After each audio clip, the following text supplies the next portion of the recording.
Mais en Europe, ce qu'on ne vous dit pas, c'est qu'on peut déposer des brevets sur des gènes ou sur un processus, un procédé de sélection des plantes. Ça, il est accepté. Alors, ce n'est pas sur le gène lui-même, c'est sur le gène et sa fonction. C'est-à-dire qu'un gène peut avoir plusieurs fonctions. Par exemple, un gène il peut servir à tolérer un herbicide ou à produire un insecticide. C'est ce qu'on a aujourd'hui, les plantes transgéniques. Mais il peut servir en plus, par exemple, que de tolérer un herbicide, de faire en sorte que la plante soit un des gènes qui permettra peut-être un jour de résister à la sécheresse. Enfin, c'est plus compliqué parce que pour résister à la sécheresse, il en faut beaucoup. Et si vous avez déposé un brevet sur la fonction de tolérance de l'herbicide, c'est que ça qui est protégé. Donc quelqu'un d'autre peut déposer un brevet sur une autre fonction du même gène. Mais ce qu'on ne dit pas, mais qui est inscrit dans la loi, c'est que la protection du brevet sur le gène, ou la protection du procédé, de l'invention de sélection, qui sera caractérisée par un gène, ou par ce qu'on appelle un marqueur moléculaire, c'est-à-dire une protéine qui sera dans la plante à partir du moment où on a utilisé ce procédé. La protection du brevet s'étend, alors c'est écrit comme ça, à tout organisme dans lequel le gène est présent et où il s'exprime. Bon, donc moi j'ai semé, par exemple, il y a une histoire qui est arrivée à un paysan bien connu au Canada qui s'appelle Serge Percy-Schmeiser. J'ai semé du colza de ma propre sélection, mais bon, les gènes ça se balade avec les abeilles, avec les graines. Aujourd'hui au Canada, vous pouvez plus semer du colza sans avoir du colza transgénique qui pousse dans votre champ parce qu'il y a des graines de colza transgénique partout. Bon. Donc ma variété, elle est contaminée par ce gène qui a un brevet.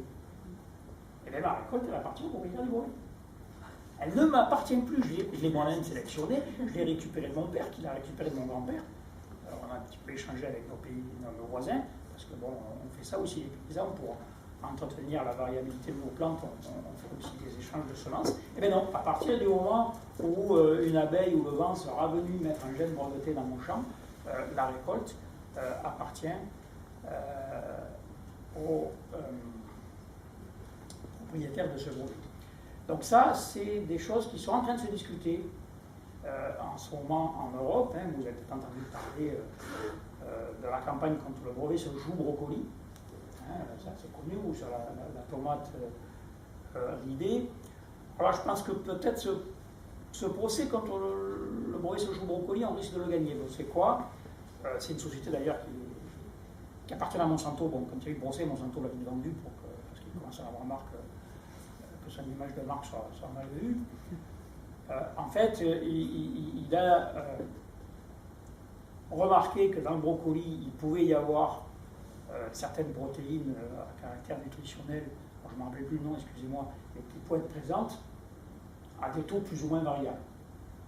Et par un procédé de sélection naturelle, c'est-à-dire des croisements successifs, des rétrocroisements, et avec l'aide d'un outil qu'a amené la biologie moléculaire qui s'appelle la sélection assistée par marqueur. C'est quoi la sélection assistée par marqueur?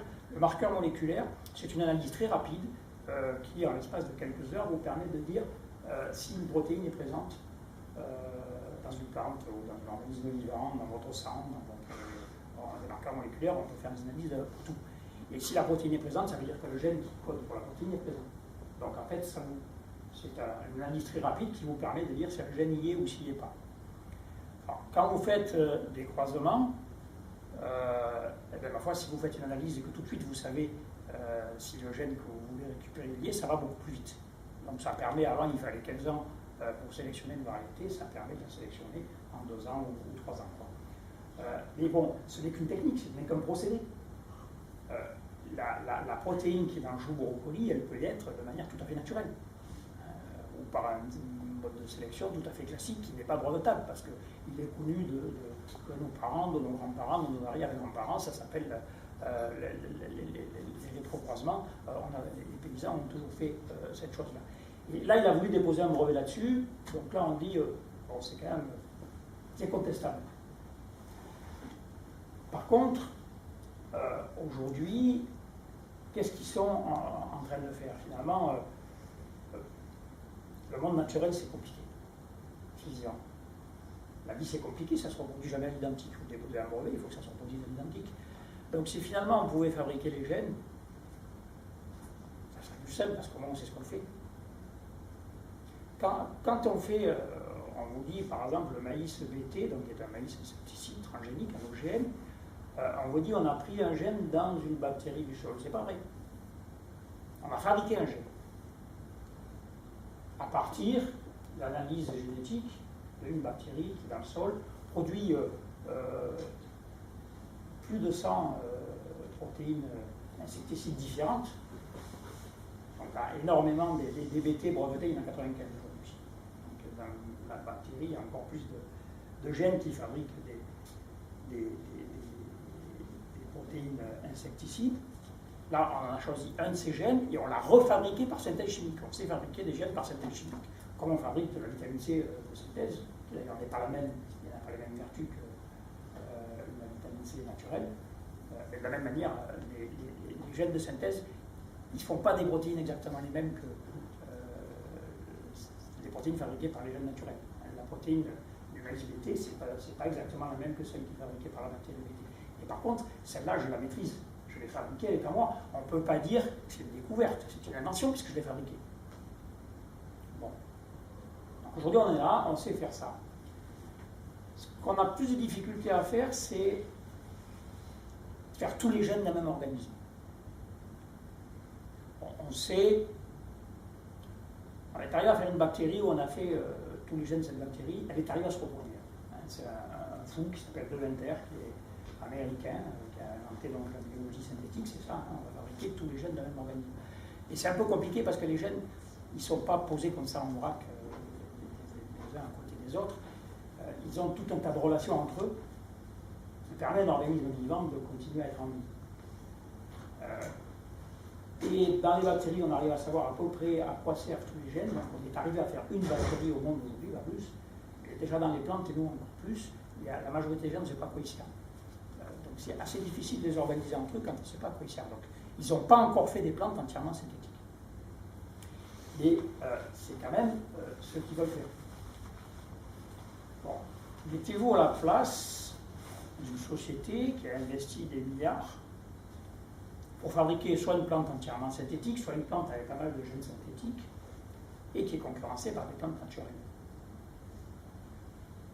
Bon, si les plantes naturelles n'existaient plus, ça serait quand même mieux.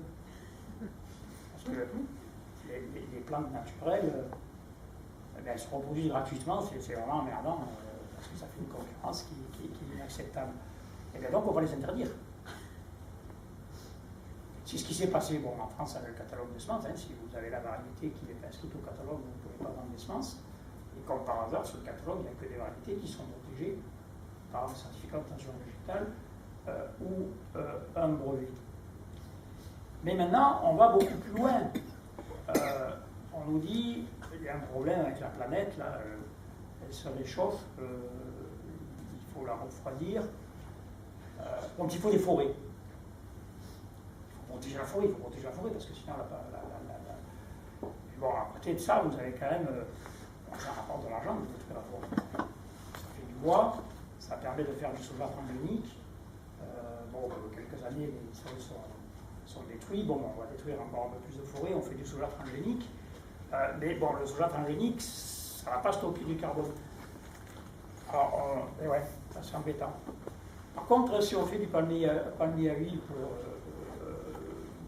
mettre de l'éthanol dans nos bagnoles, mais c'est bien, c'est des arbres, c'est une forêt. Donc on est allé plus loin que le système du brevet, et c'est là qu'on sait ce qui s'est passé d'abord à Copenhague et ensuite à Nagoya.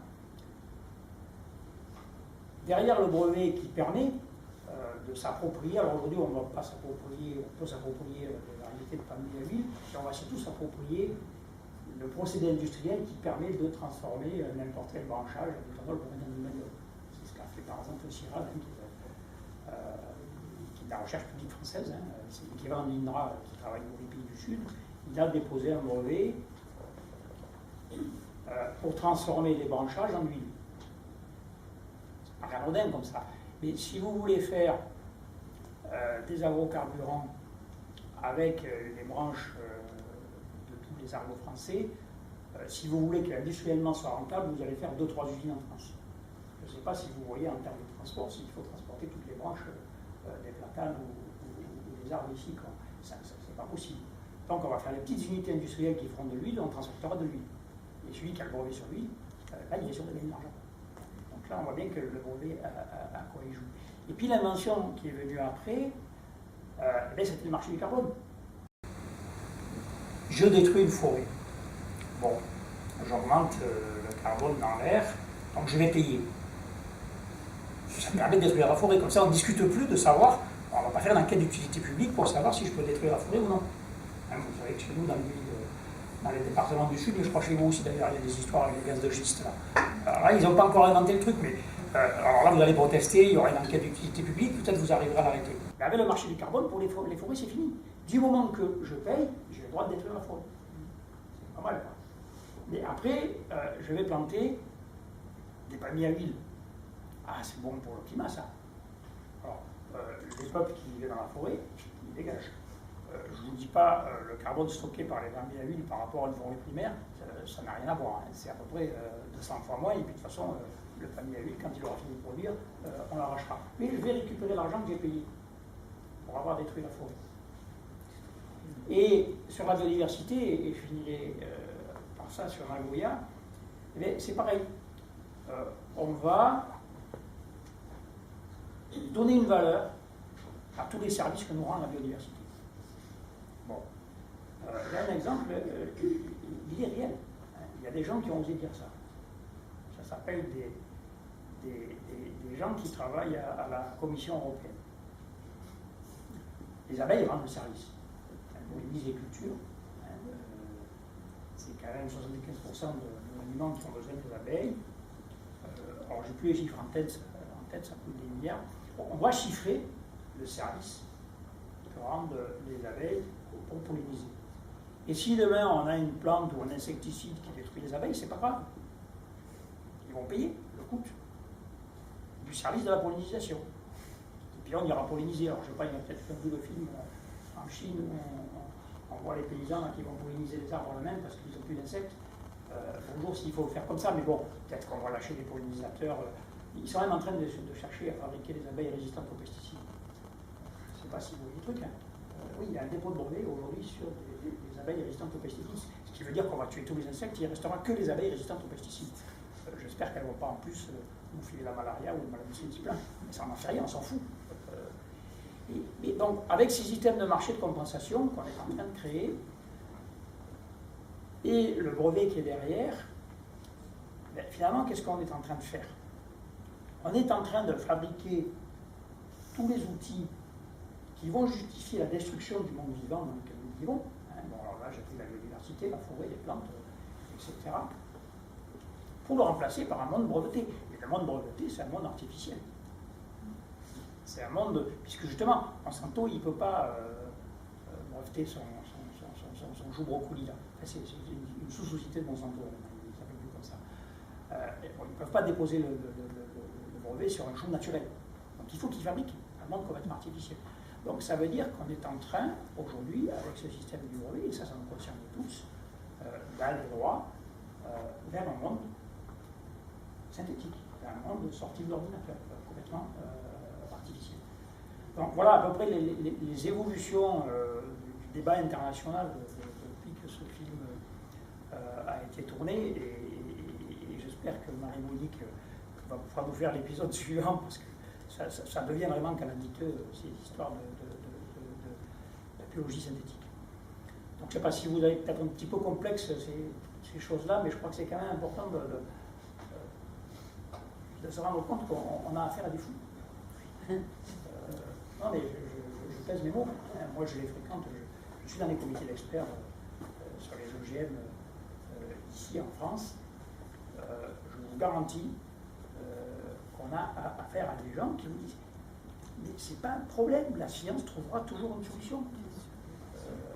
Quand vous leur dites que ça détruit les abeilles, quand vous leur dites que ça détruit la biodiversité, quand vous leur dites que que les plantes deviennent tolérantes aux herbicides et qu'on va vers une catastrophe de ce côté-là, c'est pas grave. La science trouvera une solution. Les gens qui disent ça sont des fous.